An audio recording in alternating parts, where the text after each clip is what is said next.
guys, welcome to You're the Problem. I'm Carol. And I'm Steve. And this is episode 1. I'm just thrilled that we're finally here. This has been months of preparation and working together to try and get to this point. So yay, I'm so excited. How you doing? I mean, Steve-O? it's like a 6-month long homework project that's finally coming to a completion. So it's cool We figured that the world needed 5,000,001 podcasts. So, why not? Here we are jumping on the bandwagon. But yeah, I'm just thrilled that we're getting it together. It is my fault that we're doing this show because I guess you want to call it a midlife crisis. It's kind of the thing you do when you turn 40, you get a podcast.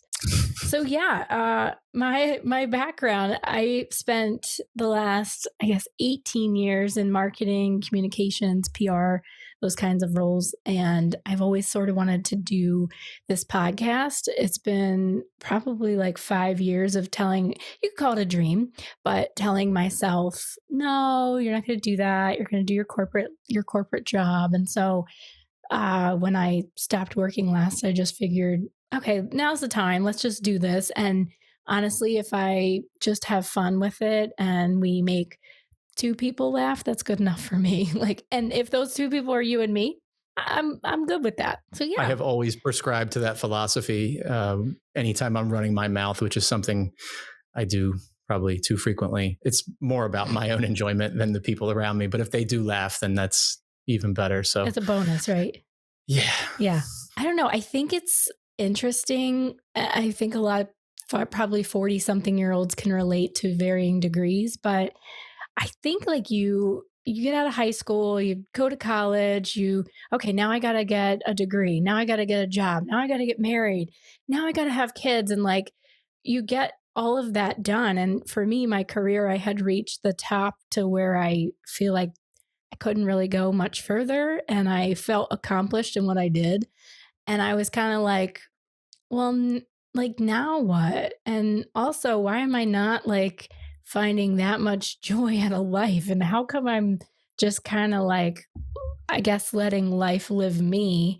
And so that's when I was like, let's just shake things up, do something fun. And here we are. Yeah. I mean, same thing, probably 16, 18 years working in kind of the corporate world. I don't know that anybody grows up and says, boy, I can't wait to grow up and get into the corporate world or whatever, it just right? Sort of happens. Yeah. You want to be an astronaut, a firefighter, a famous celebrity, an athlete. Nobody says, I'm going to get a corporate job and kind of do admin until I retire. So I don't know that was ever like a calling, but right. It pays the bills. And after you pay the bills and you deal with your family and things you have to do to, get by, what's left? And at this age, I don't think many people have hobbies. I think our hobbies have all become scrolling TikTok and social media. So, oh my gosh, what are we doing actually to invest in ourselves, to enjoy ourselves? When I was young, my struggle with the corporate job was, this isn't my purpose. What is my purpose? Not identifying with a purpose. So maybe running my mouth is a purpose, and you inviting me into your midlife crisis podcast is an opportunity for me to explore my purpose. Yeah.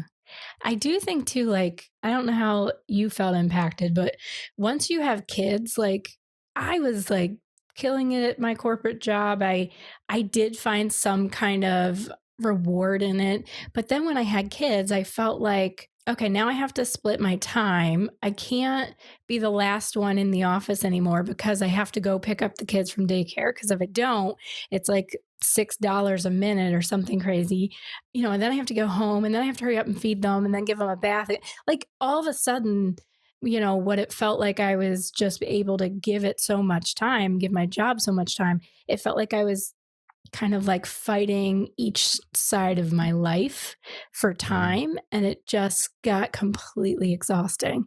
And it's honestly why I stopped working to begin with, was I can't be a really good mom and be a really good employee. And for me personally, I have a hard time not doing something at 100%. Like, I'm not very good at kind of driving in the middle lane, if you will.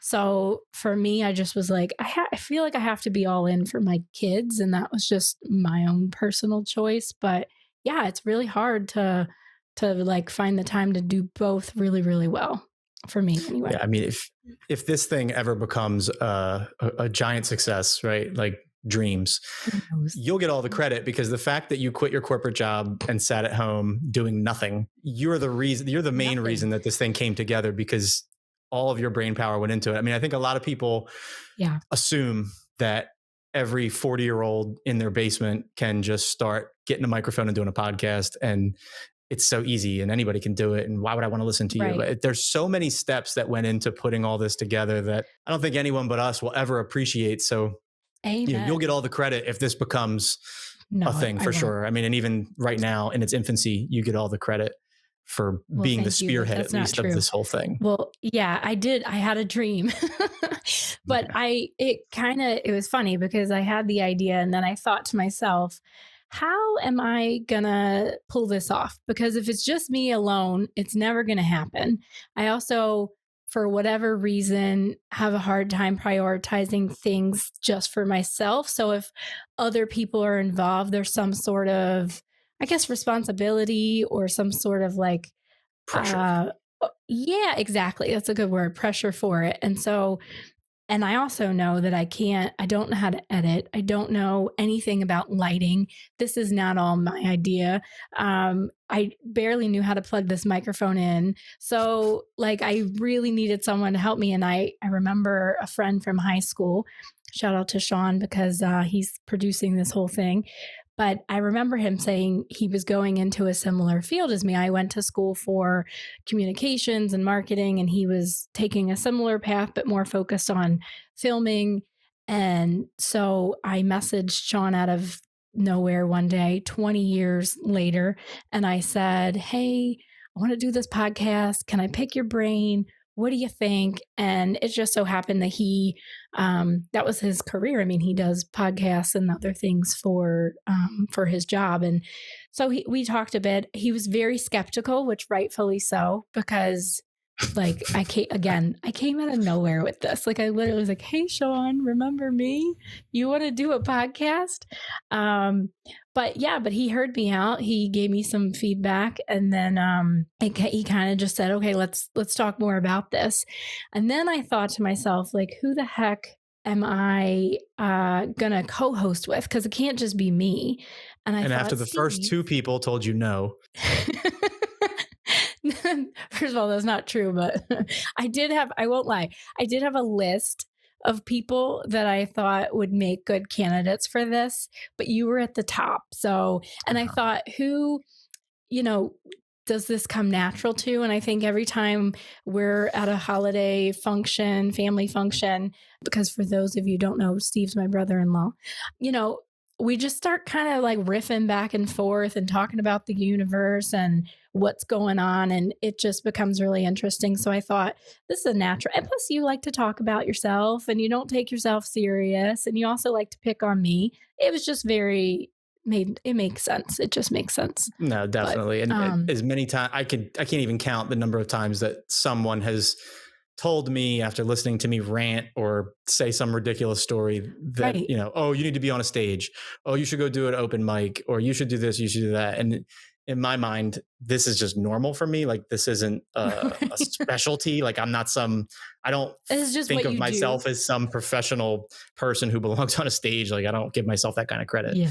But a lot of people do say that. And I think in the week that you approached me, I was just gonna say your hobby is to talk, I think. Like you like talking. So it just, again, like that is your hobby, but continue. Yeah. But I mean, in that week that you came to me, I think I probably had 2 or 3 people specifically say to me, like, you should start a podcast. Like, the amount of shit that comes out of your mouth, like you should just start a podcast. And I'm like, yeah, sure. But I'm also king procrastination and I have a ton of good ideas, but I don't ever do anything to make them happen. So the fact that you were the antidote to that and then came to me as the 3rd or 4th person that week with this idea, I was like, all right, okay. Universe.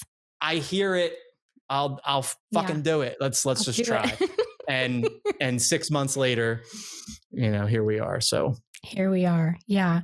Right. I do. And maybe Sean can chime in on this, but I do feel like it came together in that first meeting that we all had, the three of us. There was really like a vibe there. And I think Sean was reluctant, a little bit skeptical. I think he honestly fell in love with you, Steve. And you said some kind of silly, funny line about Biden being a skin suit.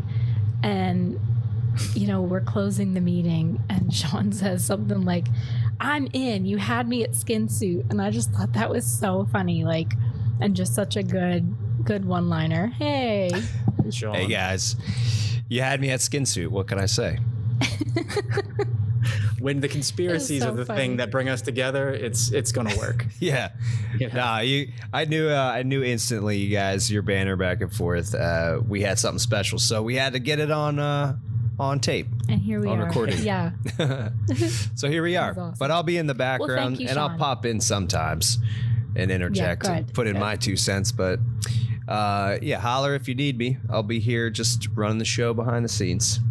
Awesome. Well, thank God for Sean saying yes to us, because there's no frickin' way that you and I, Steve, could pull all of this shit off. Like, there's just no way. So I think we all bring something to the table, and I'm glad we're here. So yeah, but yeah, and the vibes work. And the vibe so totally you works. You set this whole thing up. We've gone through 900 steps to get to this point.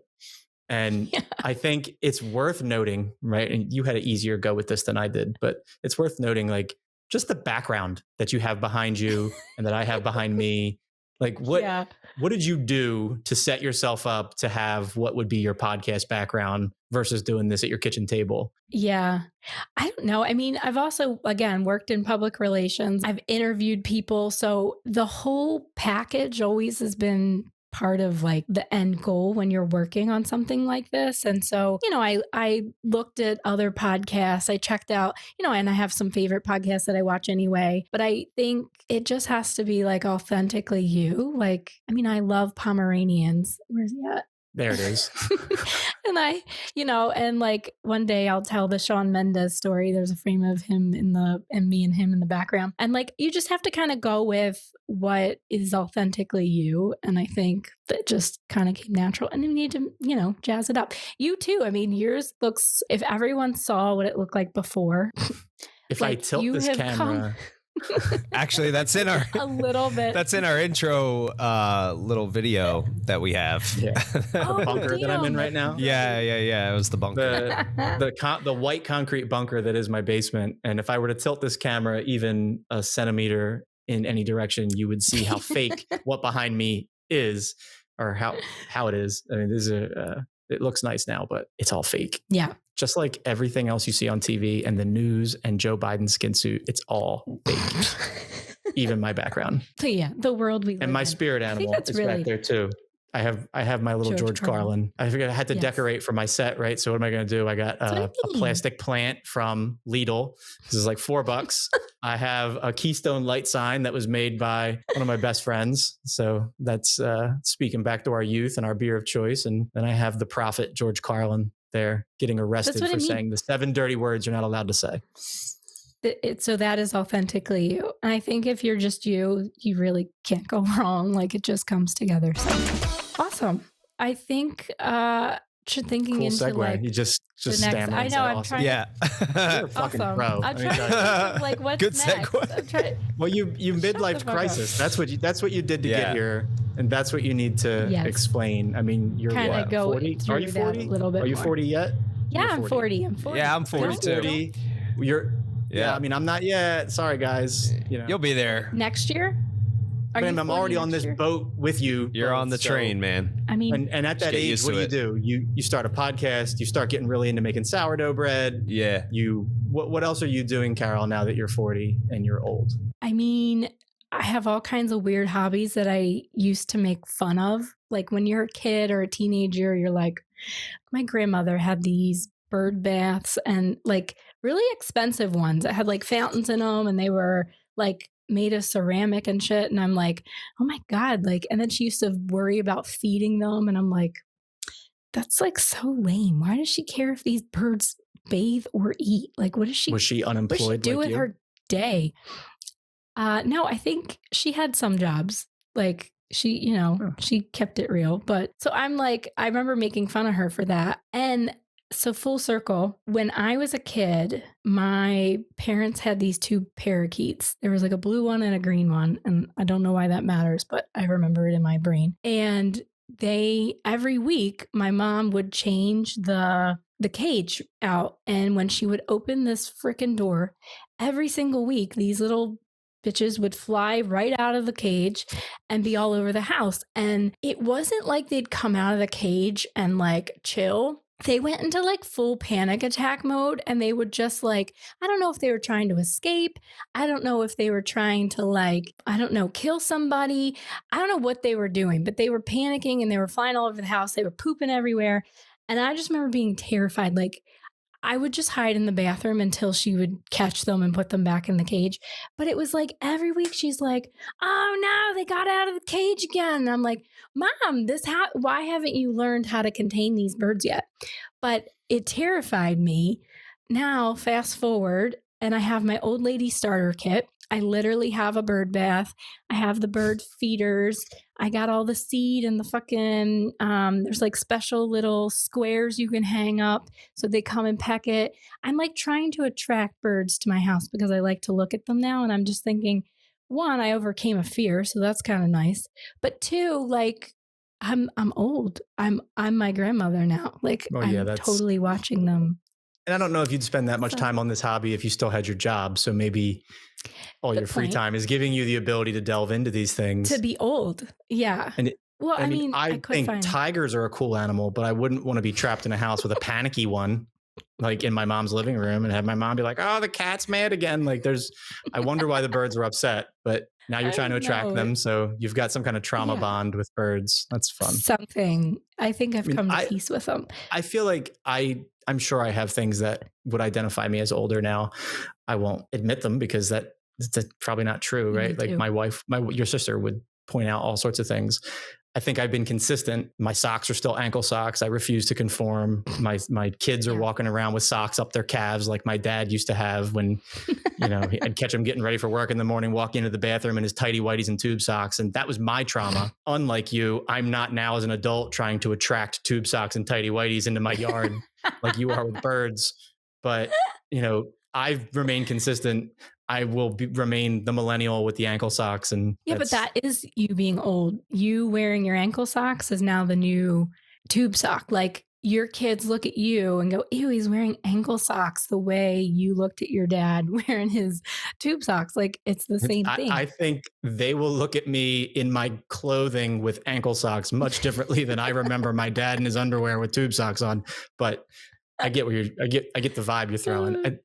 People for sure, I think, have things that they stand their ground on as they age, and they say, this is what I'm doing. I'm keeping this. But then there's also things that you morph and change into. Like when I was younger, shorts were a little longer. They fell below the knee. Little, cliche clothing references. But like now, I don't want that. I do kind of want them a little shorter. And I think that's like an old man quality. You want shorter shorts. Totally. I don't know. It doesn't make any sense, but there are things that you morph into as you age. Yeah. What that is though, is you start to prioritize comfort over what people think and what's cool. I would hate for anybody to show up at my house unannounced on like a Tuesday because it is not, I'm just wearing whatever's comfortable, maybe my pajamas, my hair isn't like I look like a mess. And so I think you just get older and you're like, who cares? I don't give a shit. Like, I think one of the best things is when like a friend surprises you and says, hey, I was going to stop over. I'm nearby. Are you home? And you're like, yeah, of course. No. I never see my friends anymore because I'm an adult. So sure. And then you go into a full blown panic and you clean your house 900 miles an hour. You put away the laundry that's been piled up that you don't admit to anyone outside of your house that you climb over to get into bed. Like, cause your friend's going to come over, he's going to inspect your bedroom. Right. So you'll do all these manic things to straighten your house. And then the friend goes, oh, something just happened. I can't make it. And it's like, and you're like shit. Angry. My house is all clean now. So this is like, cool. Yeah. And then you wonder if like that was a setup. Like, did my wife call you? Just trying to and panic. Tell you to do that? so that I would clean the whole house. That's smart. That's really That's what the conspiracy theorist does. They think this was a setup. Remember that. I'm going to use that one day. Well, it depends if your husband cares that people see his home in disarray. Does. Yeah, right. For me, it's always the toilet. Like, I don't know what it is, but I'm like, people cannot know that we poop. Like, clean the toilet if someone's coming over. And the same thing if I go to someone's house and they have like their toilet looks like it's blown out. I'm just like, oh man, what else? Like, it's just the thing for me that indicates you got a clean toilet, but you got clothes on the floor. It's fine. Like, you're clean. But if you've blown that toilet out and everything else is immaculate, I'm thinking something's shady, something's up. Like, that's a hard thing to keep up with in this house. And I won't try and take credit for cleaning bathrooms because I'll get killed in my sleep if I try to say that that's something I do, because I don't. Yeah. But it's hard to keep up with here because my oldest son, I don't know if it's like something he finds enjoyment in or if he is just so checked out that he doesn't even consider it. Like, he's waiting to get back on his Xbox, but he uses the toilet and beaches a submarine on the bowl and never flushes it. Like, you'll walk in the bathroom and go, why does it smell like that in here? And you look and it's like 5 hours ago he shit, and it's enormous. It's like my whole forearm. And I mean, beached, sticking out of the water. Like, no. It's absurd. You flush it sometimes and it just lays there and stares at you. So like that is how my wife will get into heaven, because she has to deal with that aspect of keeping the house I'd be clean. Livid. Like, he doesn't care. Man. Like, I went in the bathroom. I went in his room the other day and I threatened him. I'm like, the next time I had to pull a cameo on that one. I'm like, the next time I find you didn't flush the toilet, I was like, I'm going to scoop it out of the bowl and bring it to you, because this is ridiculous. Like, first of all, nobody goes number 2 that many times in a day. And for a kid your size, for that sort of abomination to come out of you is ridiculous. We got to take you to the doctor. Yeah. Like, what's going on there? Frankly, my God, I would die. I wish, you know what I mean? Like, when you do go, you really want to go, right? And then when it's not like that, you're a little disappointed. You're like, I wish my stomach was a little flatter, because when you're 40-ish and you're holding pounds that you don't want, you think that that's going to help. Right. You're like, can I just poop it out? Yeah. Oh my God. I had a friend that used to be real heavy back in the day, and he would go to all these extremes to lose weight. At one point, he shaved his entire head. Like, never did. Always had like nice hair and everything. And he shaved his whole head, and he acted like it was just a thing he did. Like, he's just trying it out. And I was like, bro, did you do that because you think in some way that contributes like 5 grams to the weight on the scale? And he was like, I fucking hate you. You're the only person that would have figured that out. Just shut the fuck up. So, he did, though? That was true? That's why he did it? Yeah. I mean, it's what he said. I don't know if he's just leaning into my nonsense, but these days he's a fit, handsome, full head of haired individual. Well, then it worked. His struggles are over and his hair is back, and I'm still a dick, but he's my friend, so it's okay. Let's move on from that, because oh my God, I'm going to talk to my nephew the next time I see him. You want to talk about a problem in society that's on my mind, maybe? I mean, that sound if it's all about you, it's your show, right? It's the Carol show. No, I'm kidding. But I think you have some good insight into it. I recently watched this documentary. What the hell is it called? It was on Max. It was about the Carter brothers. And for your information, Nick Carter is a Backstreet Boy. But it was just about these 3 women that were claiming that they were sexually assaulted by him. And I was like, wanted so bad for it to be not true. But when you hear their stories, you sort of believe that it's at least possible that it happened. And I was just like crushed. I'm like, oh man, like Nick Carter from the Backstreet Boys, like the cute one, the one, he's in most of the songs. And I just remember being like, yeah, like sad and icky. And I'm like, man, I really don't want this to be true. And then I started thinking about all the other celebrities that's, have done awful things. And it's like, I guess my dilemma, my question, my problem with it all is, can you? That's helpful, because I have no idea who these people are. I know you don't. That's why I said Backstreet Boys. You at least that was actually the wrong one. Sorry, hold on. Yeah, see, yeah. I was like, oh great, is that who it is? You could have showed me anybody. Guys, though. Those are it. It was called Fallen Idols. That was the title of it. Yeah, it just made me think, like, am I even allowed to listen to Backstreet Boys now? Because it feels kind of icky if he did all these things. And like, same thing with Diddy, right? Like, or R. Kelly, like, are you allowed to like the music? Because it's just like, there's something that happens when you realize that these people, potentially traumatized people, are deliberately hurting other people. And it's like, I don't like you, I don't agree with you, or your morals are all messed up. So can I really appreciate your art and the stuff that you're making? I don't know. Like, it just kind of made me feel like that's a huge bummer. Like, I mean, I think it has to do with how good was your art, right? Like, Michael Jackson is lauded as like the greatest of all time. He's the king of pop. Sure. He's an icon. And there has been countless stories and reports and allegations about him doing all sorts of scandalous things with little kids, giving them the Jesus juice or whatever the hell it was called, and having all these sleepovers. You know, Macaulay Culkin won't admit it, but told stories of, you know, his early life hanging out, living with, spending time at Michael Jackson's house. You got to question the parents in that too. But I think Macaulay Culkin even said, like, he was so my friend that one day there was a new boy and I like came to the airport and Michael was with a new boy and he didn't even look at me. He didn't even make eye contact with me. Like, he just blew me off. And like, so there was like child jealousy over Michael and the relationships that he was having. And there's all kind of weird bizarreness there. Weird stuff. Yeah.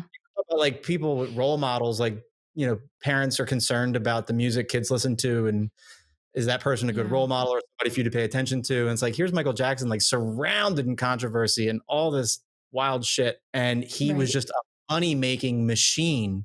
So even to this day, Halloween comes around, we're all listening to Thriller, right? Yeah, but I know.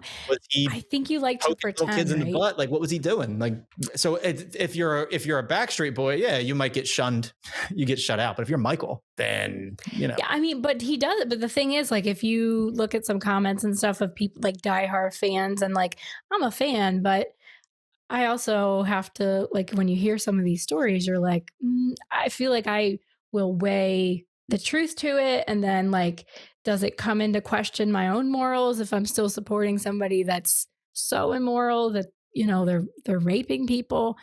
And it's just like, I don't know. It just called into question like these kinds of things. And I think there's something to burying your head in the sand and hoping that maybe it's not true, and hoping that, you know, I'm just not going to pay attention to that. I'm just going to enjoy the stuff. Like, it goes back to like, don't meet your hero, right? Like, don't.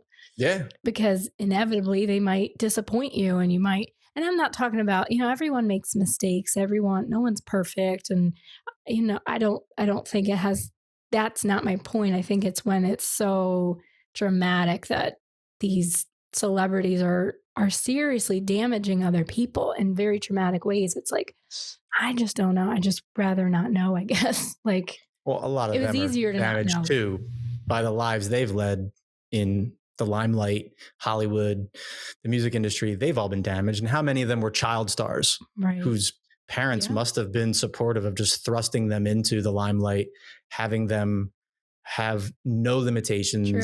You know, don't go to school. Their whole life is completely different. And then they, like Michael Jackson, lived their childhood as an adult because they didn't truly have one. So is he psychologically damaged? Right. All these Mickey Mouse Club kids, and everybody's just people. So like, don't meet your heroes. Yeah. I mean, you can have someone that you idolize and all that. And then when you meet them, you realize like, oh, you're just a person too. You see their flaws. And yeah, I worked with a guy who had this good saying. It's just kind of casual saying, but he said, sure, yeah, everybody got shit with them. Right. And that's so true. Like, everybody has something about them that sucks, that could be better. Mm-hmm. Some people on that spectrum are doing terrible things to kids. Some people are mistreating women. Some women are shitting on Johnny Depp's bed. Everybody got shit with him, right? Pun intended. Right. Like, that's true though. That's like, what's going on. And I saw, I'm not like a giant Star Wars buff, but Nerd. I've watched some of the series that are on Disney, and there's this series that they just had, Ashoka, and in there's a character who has this line. He used to be a Jedi and he defected, and now he's like, I guess, a part of the Sith, and he's been faking like he wasn't a Jedi once, and he runs into a guy who knows his background, and he's kind of taunting him, and he's like, do you miss it? And he said, I miss the idea of it, but not the truth. And that's the same with like your heroes that you meet, celebrities that you've idolized. You fell in love with an idea that you created of that person. True. But not the reality, like not all the gritty realness of that situation. That can apply to so many things too. Like you had a boyfriend that you used to date, and you guys broke up and you lived your lives a little bit. And then you try and circle back and rehash that moment. And it's not the same, right? No, it never will be. You like the idea of when it was good, but it's not good. You know, the reality is it sucks. And yeah. So that can be disappointing. So, but once you have that kind of realization in your mind, you can temper how you let things affect you. Yeah, it is. It's like a character they play that you get to see. I think before there was social media, it was easier to just see the character. You didn't really get a peek at behind the scenes. And I don't think, now if you in this case that I'm talking about, these people have platforms because they have social media. These women can go out and share their stories, and they can find each other. I mean, in the documentary, they say, well, I heard, this girl started talking about how she was molested. And I go, oh my God, that's exactly what happened to me. And so now there's strength in numbers, and there's connections that wouldn't have been made if it wasn't for social media. And so I think it's harder to hide things. I think it's harder to keep that character all wrapped up pretty in a box and a bow. I think, things get out a lot easier now. And I think on the flip side too, though, social media has leveled the playing field. You have people like Hawk2Girl and other influencers that have platforms and just get their 15 minutes of fame. Otherwise, we would have never known, I mean, and that started too, like with MTV and reality shows. Like Ozzy Osbourne was the Prince of Darkness. He was the king of heavy metal. He was, idolized. And then they had that show at the Osbournes, and you see him tripping and stumbling and mumbling and slurring through his house. He can't speak. He's like a total mess. Right. And now, like the idea of what it was to like Ozzy has now changed. And that's just one instance. And then you had people who were just average Joes like you and me who got on reality TV and got their 15 minutes of fame. And some people took off and some people didn't. And now with social media, it's just like the magnified high octane version of that premise. And you have Hawk2Girl who's pretty much run her 15 minutes. I think she was just at some meet and greet events this past week, and I don't think she got the big eruption of applause that she had been getting because it ran its course. Now the question is, does she really have anything else to contribute? Does she get a podcast? Does she do some other sort of thing that keeps her in the limelight and keeps that kind of train rolling? But that's I think it's sort of though like what society likes to do to people, and I think particularly for women, like we see her come out, she's cute, she's adorable, she says something really funny and relatable, and then we blow her up, right? We put her on a pedestal and we make this big deal about her, and then we almost like expect too much. Like, okay, that was funny, what else do you have? And it's like she didn't ask for that. She said a funny comment, and now we're putting her on stage and putting her here and there, and it's like I think she's doing amazing for what's being thrown at her. But there's this, now, there's inevitably this downfall that I think happens when you build somebody up so quickly, and the trajectory of how quickly she rose to fame.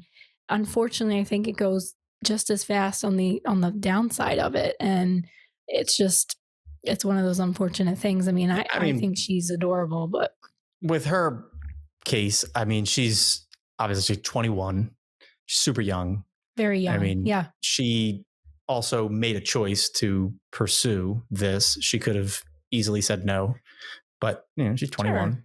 And what are the chances? I mean, she came from, I think she was working in a spring factory in Tennessee, like just doing some menial task sort of job. No disrespect, been there, had those jobs, but she left it. She said, let me go give this a try. And now she's run that gauntlet, but she's even made jokes of it too. Like she knows that everybody says like her 15 minutes is almost up. So she has a video I saw where she's like, well, if my 15 minutes is up, I'm going to do the best I can. And she took all this money that she'd gotten and she went to a pet store and she bought all this pet food and went and donated it to an animal shelter because she had the ability to do that. So there's, she's someone with a little power, ability, and influence in that moment. And she decided to do something good with it. So if that's genuinely who she is, that's great. And I hope she does catch on in some other way and stay in the scene if she's a good person, because there's not a lot of that out there. A lot of people are fucking twisted and then they get all the attention, like our leaders. You got that right. Yeah. You want to move on to the problematic clips of the week? Well, I think the most current controversial thing is the Olympics opening ceremonies that occurred yesterday or the day before, where they basically made a mockery of all Christianity. Yeah, it was some sort of Last Supper mockery. I've seen some people online say, no, they're not mocking the Christianity in the Last Supper, but it's kind of obvious. I mean, pretty obvious. I mean, they recreated the Last Supper with drag queens. Yeah. Nothing wrong with drag queens, but when you're putting them at the table to emulate the Last Supper, they didn't say the person was Jesus, but he's sitting in the seat, or she, or they, or they're sitting in the seat. Right. The meal on the table, instead of being the body of Christ, was a large platter of fruit with what looked like a large naked man painted blue, as if he were a piece of fruit that was about to be devoured by all these drag queens. And I'm pretty sure one of the guys in that lineup was wearing like leather booty shorts and had his balls hanging out. Yeah. And there was a child at the table. So if that's not mocking Christianity, it's certainly not being respectful to it. I'm not a religious person, and I can still understand how that could be offensive to people. I mean, imagine if on the other foot, they made a mockery of Judaism. They would be the most anti-Semitic psychos you've ever heard of. Or if they mocked Islam, the outrage would be crazy. But that they felt like they had a board meeting and a bunch of people got together and went, check out this idea we got. We're going to have drag queens. This guy's balls is going to be out. And then we're going to open everything up with the fourth horseman of the apocalypse. We're going to have the pale horse ride down the river and into the stadium and open up, so we're mocking and emulating like what Rapture, the apocalypse, all the apostles are drag queens. Like, and in that meeting they went, this is great. Like you should come up with more ideas. I would love to be, I want to be a fly on that wall. Like, how did that meeting go? Like with the ideas, did anybody stand up and go, they went and scrubbed most of it off their official channels because they did get outrage, as you would imagine. So, and now, like when I Googled to even look for videos to give you, a lot of what's out there now are just the apology interviews from the creators and the producers. And we're going to show some of that too. But did you want to compare like this Olympic opening ceremony to another one from years past? Yeah, I mean, if you want me to put on my tinfoil hat, let's go. Tinfoil hats on. I'll make you one. I have a button for that here somewhere. In the 2012 Olympics, the opening ceremonies were all around like illness and pandemic. So you had an Olympic field with all these dancers and performers, and they're dressed up like sick and dying people in hospital beds. Oh, God. There was like hundreds of hospital beds on the field. There were people dressed up as nurses. And then I think at one point there was like a big Grim Reaper like walking through this scene. You see, a little creepy. A lot of hospital beds. There you go. I see what you mean. Like all these like gothic plague like. This was 2012? There's like 2012. So 8 years prior to the real pandemic. But so the conspiracy theorists will say that the people in power are always showing you what they're going to do. They're saying it right to your face and expecting you to go, that's crazy. And then they do it. So in this case, they're saying like this was the preamble to actually affecting the pandemic. People that believe the news will go, that's crazy. Nobody made the pandemic happen. A turtle made out with a turkey and shit on a hamster in a wet market. That's what happened. Right? It didn't come from a lab leak. There was no Wuhan coronavirus lab that came out of accidentally or purposefully. it was all coincidence. So how could they, you're a conspiracy theorist if you look at the 2012 Olympics and say that they were alluding to what was to come. But if they were alluding and they are puppet mastering events in the world, what do the current Olympic Games allude to? Rapture, apocalypse, mocking of religion, right? Let's take a look. So we got Twitter, or formerly Twitter, now known as X, pulled up here for those listening. And we're going to watch some things here. What's the first one we're going to watch? This is pretty scary looking. Is that Marie Antoinette holding? And then it repeats because it's a short clip. To a rock concert. A little dark, but okay. Metal concert, no big deal. I can live with this. The chopped off head, whatever. Okay. I don't speak French, so she could be saying that, we're all going to die, and I have no idea. And then they had some pale horse or something, right? Right. So, I'm not a very astute religious scholar, but my understanding is that the 4 horsemen of the apocalypse symbolize, the rapture or whatever, right? So this is supposed to be the pale horse, and the rider that was on him was death. So here he comes to open up the games. That's fun. Yeah, I gotta say that's up there with some of the more creepier opening ceremonies. What's this picture of? I'm not familiar with that one, but it looks like a boatsman. Isn't there like a thing where when you die and go to hell, there's a guy who ferries you there? Yeah. What about this one? Here's the comparison of the Last Supper table. Like, I was just gonna say, I don't know why you would pick the world. Like, this isn't just to do with France or just to do it. Like, everybody watches this. Although I have to admit, like, I only watched the Celine Dion performance. I didn't watch this too. But like, why would you pick the world stage to do something like this on, and to just put this out there? It just seems kind of too wild. Couldn't you just done something nice and called it a day? Couldn't have been like, why is it gotta be so loaded, full of like, looks like messages? And isn't it a little shocking to you, Carol, that Celine Dion shows up and performs at the Olympics? Like, isn't she like dying or something? After all, she's been battling this rare neurological disease, and I really need to watch her documentary. I've been dying to see it, but I saw clips where she looks very ill.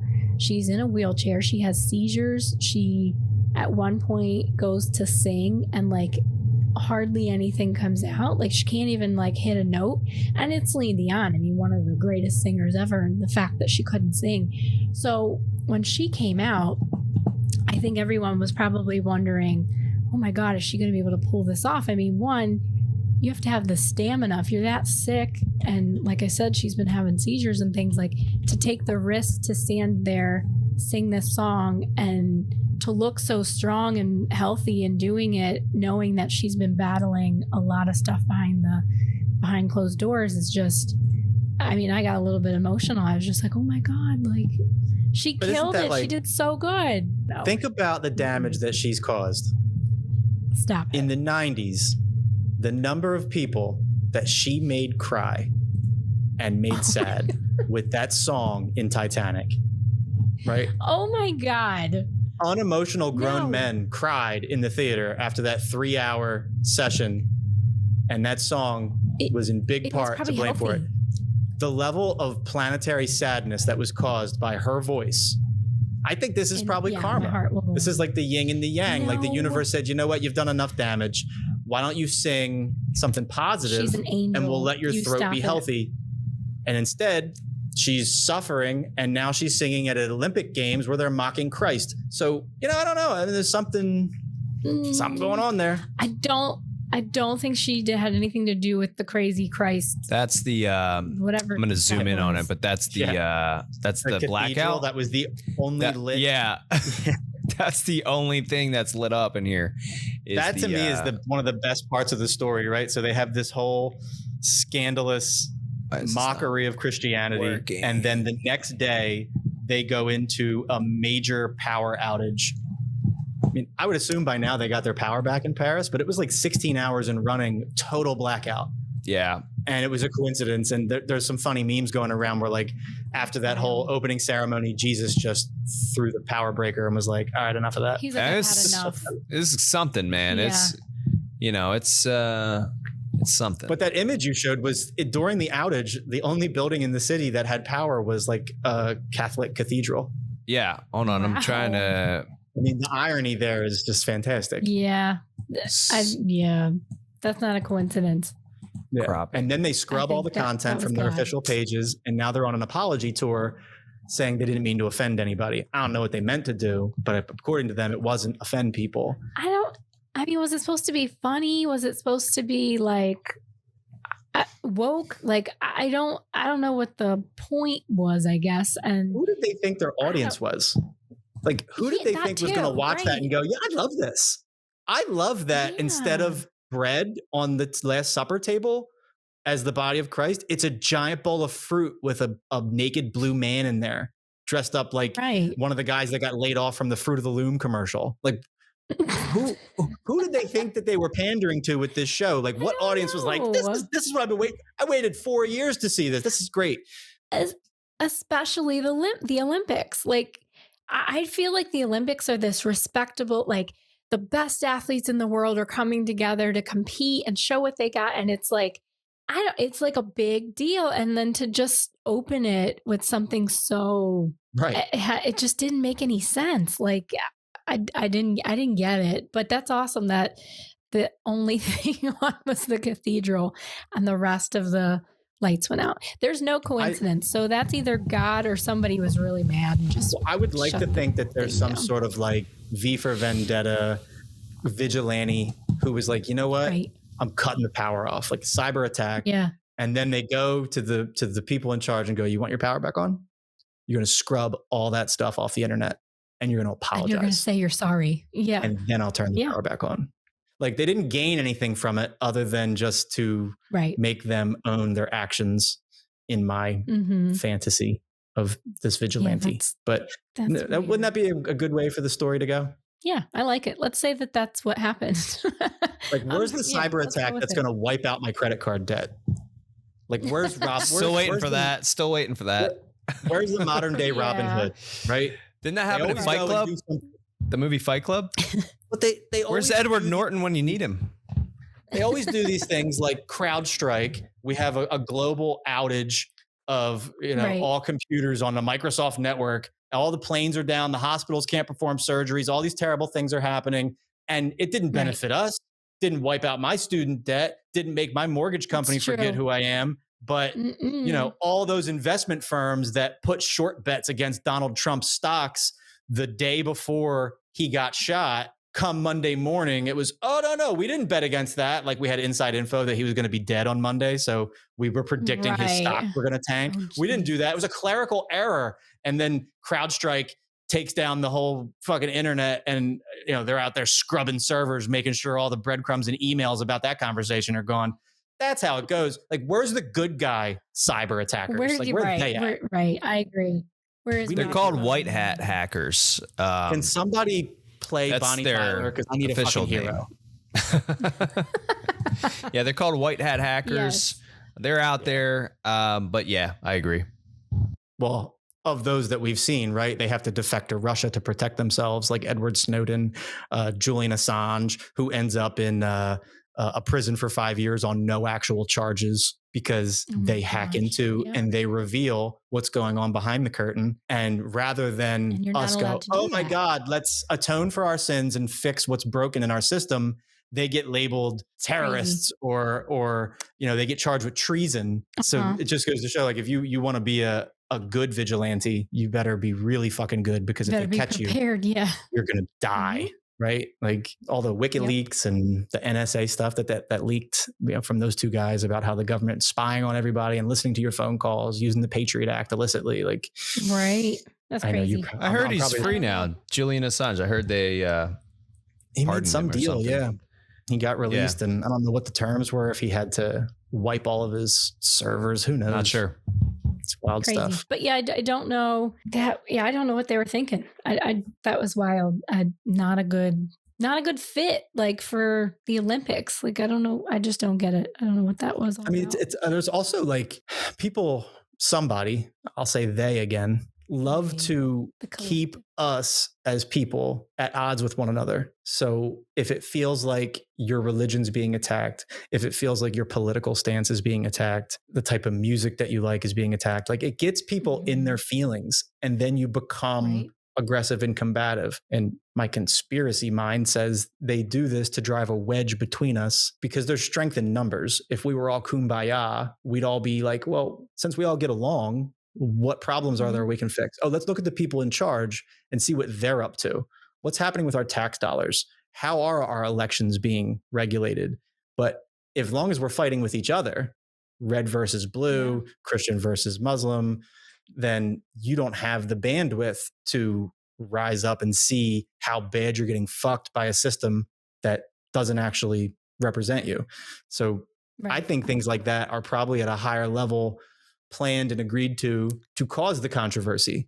Someone with a lot of fucking money and a lot of influence in the Olympic Committee probably said, yeah, we like that. Do that one. And what's it do? It causes all this controversy. And now that dominates the news cycle. And while we're talking about that, we're not talking about other things that actually matter. Yep. That's a good point. This is going to sound like a very trivial comparison, but honestly, you probably haven't seen it because most men haven't. But the Barbie movie, that is exactly what the Barbies do to win Barbie Land back, is they distract the Kens so bad that they start fighting amongst each other. And then while they're battling each other for Kenergy, the Barbies take Barbie Land back. And it's exactly what you just explained. So yeah, I mean, you should watch it. It's what's happening, right? It happens in Barbie Land and it happens here, but it's also a hard thing to fix because people are emotional, right? Like if you don't have some like Buddha-like control over your emotions, when someone pokes on that nerve, you're going to react. And you could be aggressive. You could be sad and fall apart and lose whatever traction you had. So, control over your emotions is something that should be strived towards by a lot of people because it just makes you stronger. I think it comes from beliefs too. Like if you believe in something, like if you believe something, that becomes your version of reality, right? Like folks that completely are diehard behind their religious beliefs. They think 100% like that is how reality is. That is how life is to be lived. And if aliens were to come down and show themselves and prove to the people beyond a reasonable doubt that, oh, all that's just stuff you made up. We actually created you in a lab like 400,000 years ago. We had these monkeys and we tinkered with them and you're this experiment and we've just been watching you. It's crazy. But you made up all this religious fairy tale stuff. That's not how any of the universe works. Here, we'll show you. And it can't be refuted. There are people that would be shattered by that because their beliefs are their reality and your beliefs dictate your emotions. People would lose their minds. They'd riot in the streets, like systems would break down.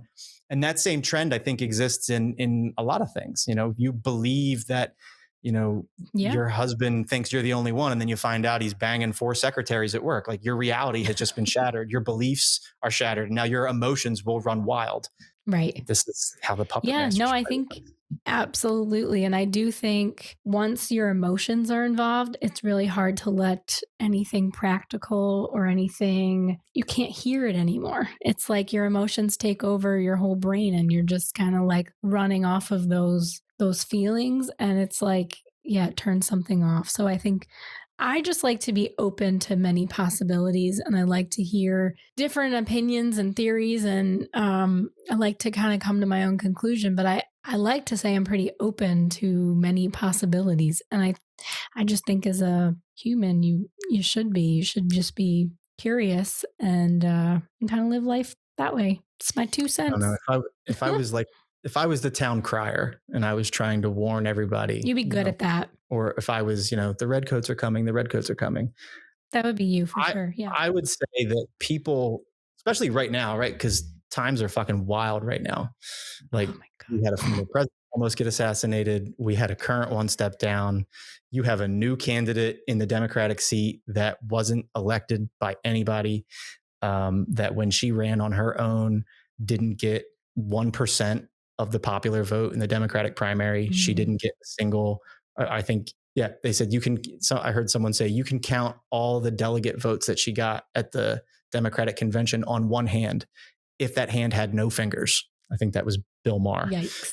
So here's a woman who was so unpopular and then was chosen by Joe Biden to be her VP candidate, and now by default has become the Democratic nominee. And all the while, the Democrats are telling you democracy is on the line as they just christened a candidate with no voice of the people. So that's crazy. Right. You've got more and more things like riling up in society, the division getting wild. And I think as you approach these sorts of times, realizing what your emotions are doing to you is so important to like try and get a hold of, because if things do get wild as we move forward through the next couple of years, like people being able to stay level-headed is the best shot we have at not devolving into just chaos. Falling apart. Yeah, no, completely. I agree with that. But yeah, so I just think that people should have their emotions as like a compass, not necessarily dictate everything that they do. This is going to get pretty freaking wild, man. I seriously doubt we'll have lack of content for this, because there's always something. I mean, I can't even keep up the amount of news, the amount of things that are happening. It does feel like the door has come off the hinges, and it's just chaos like all the time. And so we'll have to get into that a bit more next time. But I've had fun chatting with you, and yay for episode 1. And I hope everybody had fun listening to us ramble. Yeah, it's. I don't think we're gonna have any shortage of topics. The chaos that exists in the world is equal to the chaos that exists in your home when you're raising kids and juggling a job or no job, Carol. Hey, so I have a job. I just don't get paid for it. Okay. I work from 7 to 7 every day. So bite me. The fact that your kids go to bed at 7 is incredible. I try. They don't fall asleep till 8, but there will be no shortage of content. Cool. I mean, I think the great point of this podcast is to explore the nonsense that is just like everybody's life. We're all dealing with all kinds of crap. Inside the house, outside the house, etc. So it'll be fun. And maybe somewhere along the line, we can figure out who the problem is. Oh, I already know. It's most likely you, but we can keep pretending and going along. I'm trying to save everybody. I'm trying to save you all. How can I be the problem? I'm the crazy. Yeah. We will see. That's a spinoff. That's a spinoff. Spinoff podcast show. Steve saves the world. Yeah. Steve saves the world. From my bunker. I love it. Yeah, I want to thank today's sponsor, Preparation H, for contributing to this hemorrhoid of a podcast. To anyone who's listened to this all the way through, I am super appreciative. I hope they enjoyed it. Maybe they got a little nugget of wisdom, or their eyes opened about a conspiracy or two. But if they did like it and they want to come back, I hope they hit that like button, follow, and check us out next time. Thanks for listening. Thanks for checking us out. And we will see you next time. Bye.